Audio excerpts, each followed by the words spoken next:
Welcome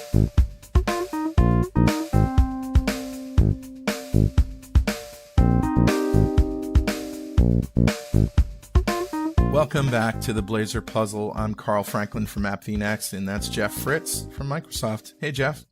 How do? How's things, Carl? It was great to see you this week at Dev Intersection. Yeah, I'm actually still here in Orlando. I'm leaving Friday, but we were here together, but very busy with the conference and work and all sorts of stuff. So yeah, meetings you're home and now. Whatnot. Yep. So we have some stuff to revisit, but we'll do that after next week's puzzle. So let's jump into last week's puzzle. Oh man, I can't wait.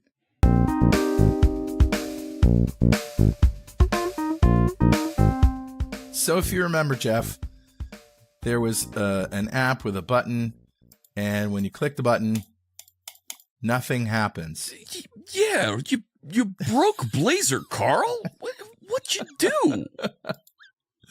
Yeah, well, it turns out it's not a bug, but it is a behavior that we have to get used to. See, I did a little editing trickery that when I created this project, I did select interactive server mode, but I set it not globally, but per page, per component. I took out the part in the edit where I went down and changed it from global to per page, per component, and then what we said about it. So I literally deceived the public by removing that, and alert viewers caught on and said, hey, that changed to per page, per component. And you can tell it is because if you go to AppRaiser, there's no render mode set here globally. Head, outlet, and routes. Viewers out there, give me just a second. I want to talk to our editors for a second. You tricked me. Yeah. Okay, yeah, Carl. Yeah. So this isn't included here. Go ahead. I'm sorry. Yeah. Okay. So the solution, one of the solutions, there's two of them. One is to put the render mode right here on the home page. Yeah. Render mode. So this essentially says, hey, this home page here, we're going to use interactive server render mode. That's really the only thing you have to do. And let's just see how it runs now. Sure. This is the per page capability. You need to specify which pages should be interactive. Correct. Now, if you want to do it globally, we could go back to AppRaiser here. We could add the render mode there.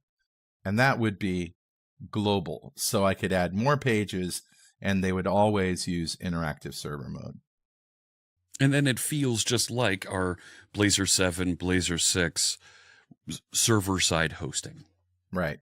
So, Carl, and editors, I'm not asking for your help with this. Hey, Carl, so who won? Who's our correct answerer this week? Well, we actually got a plethora of right answers this week. Awesome. And I chalked that up to appearing on .NET Conf. I mean, we picked up a lot of new viewers who are engaged. And that's awesome news because, Thank you out there. Yeah. Thanks, everybody. The correct one that we chose at random is, wait for it,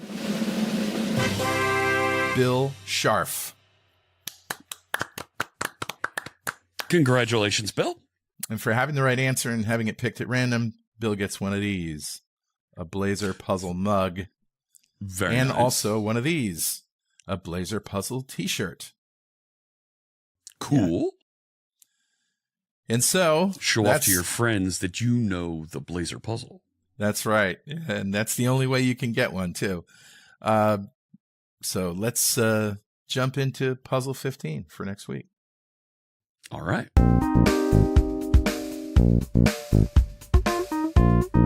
All right. So this is a Blazor server interactive mode, Blazor Web App, .NET 8. Okay. And it's global. So this should feel like .NET 7 and earlier server-side hosted application. Exactly. So we don't have to do the render mode here because it's in AppRaiser and everything works and it's fine. But the OnInitialized method is called twice. What? So let's prove this. Okay, there's a breakpoint. Okay. Okay, there's once. There's twice. But it happens twice. And so the question is, why and how can we prevent it from happening? You did what? How? I just created a new Blazor Web App with the global interactive mode set to server. I ran it. I put a breakpoint on OnInitialized on the home page, and it got called twice. Come on, you've got some JavaScript hiding somewhere that's reloading this.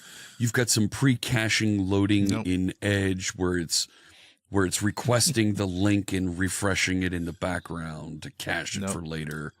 No, and this is also not a bug.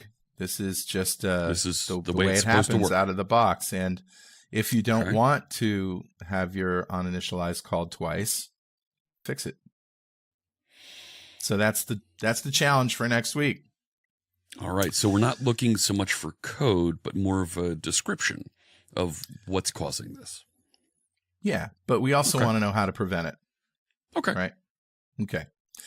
So remember I told you at the beginning of the show that we're going to revisit some stuff. Well, there's two things to revisit. First of all, Puzzle 13, the challenge that we gave at .NET Conf was to upgrade a .NET 7 Blazor server application that accessed data and showed it in a grid to a .NET 8 Blazor Web App with global auto mode, like this one.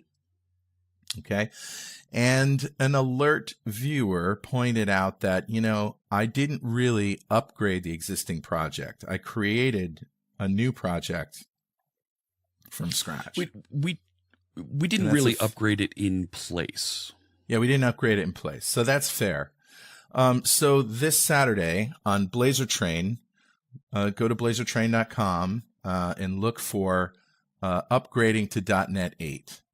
So I actually did that on Blazor Train. I took that same project and I upgraded it in place, and all the changes that we had to do to the project to make it work as a Blazor, web app in .NET 8. Okay. So that's item number one. And thank you for that from our alert listeners and viewers. Issue number 2. Remember that bug that we talked about where the interactive auto mode, it wasn't allowing us to interact during, when we were using server? Yeah, we kind of were it felt like the thread was paused. Yeah. And we weren't getting any responsiveness. Right. Well, some clarity came from Microsoft just yesterday on the GitHub thread, which I'll post right here, right now. So in this thread, basically an engineer at Microsoft gave me 2 things that I could do. First of all, the whole operating system is browser. Returns true if you're running in the browser, but this is the more accurate way to use it. So when we first start off, we're actually in server-side rendered mode. So that brief pause where we couldn't click anything was server-side render mode. So there is no interactivity. And I think that is by design. Now, if you want to check on after render, when first render comes along, you can check this operating system is browser. The first time it's going to be server, and it doesn't automatically, and I was assuming this, it doesn't automatically update in place to WebAssembly and just turn over to WebAssembly. All right. The WebAssembly stuff goes in the background, it downloads, and then you actually have to reinitialize the page or component in order to switch. All right. So it's on the second visit to the page that it'll flip from server interactivity to WebAssembly interactivity. That's correct. And also, if you look at AppRaiser, this engineer created new versions of Blazor Web.js and .NET.js, and basically created in this a little configuration where we can set the maximum number of parallel downloads. So as WASM is downloading in the background, if we set this to 1, it's going to slow things down, because that means only one at a time will download, right? Only one of the DLLs necessary Correct. to run your application. Yeah. Okay. You can also throttle it in the browser with the browser tools, right? You can make it a slow connection so that you can see it takes a lot longer for WebAssembly to download. But this was kind of helpful in figuring things out. Now, I published this to Azure, and let me just run it there because it's much easier to see. Here you go, blazor8test.azurewebsites.net, and I'll leave this up for a little bit so people can test it. If we go to counter, that's when things really start. So at first we're in SSR mode, but it went to server very quickly. See, now we're in server mode. Sure, because it's immediately available. We're doing WebSocket connections back and forth to the server, and you get interactivity. Yes. Now, if I go away and come back, it gets reinitialized and WebAssembly. Right. Okay. And it was downloading in the background while we were poking around with interactive server mode. Yep. Okay. Okay. So it does work. It could be improved. One of the ways that they thought about improving it is not downloading the WebAssembly files until the circuit is established. So anyway, good help from Microsoft. They got right on it. The community, me and other people helped them figure out what's going on here. But more importantly, I got to understand more deeply how that auto mode works, right? And I had a few assumptions and I got a few things wrong. So it's nice to get some clarity around that. It feels like there's some additions that we need to some Blazor lifecycle diagrams on learn.microsoft.com so that we can all pick up and understand the new render modes a little bit better. Exactly. And that does it for this week's Blazor Puzzle. Thanks very much. I'm Carl Franklin. That's Jeff Fritz. We'll see you next week. Take care. Bye-bye. Thanks for watching. Make sure to check out blazortrain.com and the .NETshow.com for more great content.